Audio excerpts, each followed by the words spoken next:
வந்து வால்னஸ் அதிகமா இருந்தது. டாக்டர் உண்மையா சொல்லப்போனா பாண்டிங் கேட்கும்போது ஓப்பன் ஹார்ட் சர்ஜரி பண்ணதால உங்களுக்கு அது பாசிபிலிட்டி இல்ல அப்படின்னு சொன்னாங்க.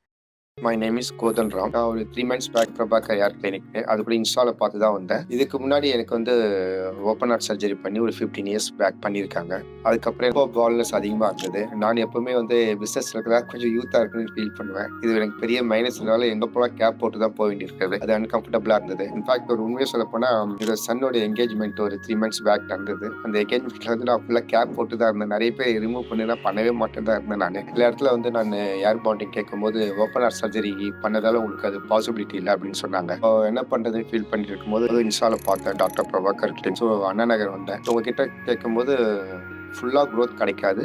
எங்கெங்க க்ளோஸ் ஆகிருக்குதோ அது போக மற்ற இடத்துல தான் க்ரோத் பண்ண முடியும். 50% எங்களால் உங்களுடைய ஏர் க்ரோத் பண்ண முடியும்னு சொன்னாங்க. ஸோ அதுதான் அவங்களே எனக்கு சஜஷன் பண்ணாங்க. அது பண்ணால் ஈஸியாக இருக்கும், கம்ஃபர்டபுளாக இருக்குது, ரிசல்ட்டும் நல்லா இருக்கு. என்கேஜ்மெண்ட் முடிஞ்சு 3 மந்த்ஸில் மேரேஜ் நடக்கும்போது நான் கேப் இல்லாமல் தான் இருந்தேன். இந்த ஏரோட தான் இருந்தேன். எல்லாருமே முடி நல்லா இருக்கு, எதுக்கு நீ கேப் போட்டுருந்தேன்னு கேட்டாங்க. ஸோ அந்த க்ரோத்துடைய ரிசல்ட் வந்து நல்லா இருக்கு. என்னோட ஃப்ரெண்ட்ஸுக்கு நிறைய பேர் இருக்காங்க இந்த மாதிரி, அவங்ககிட்டயும் நான் ரெஃபர் பண்ணியிருக்கேன்.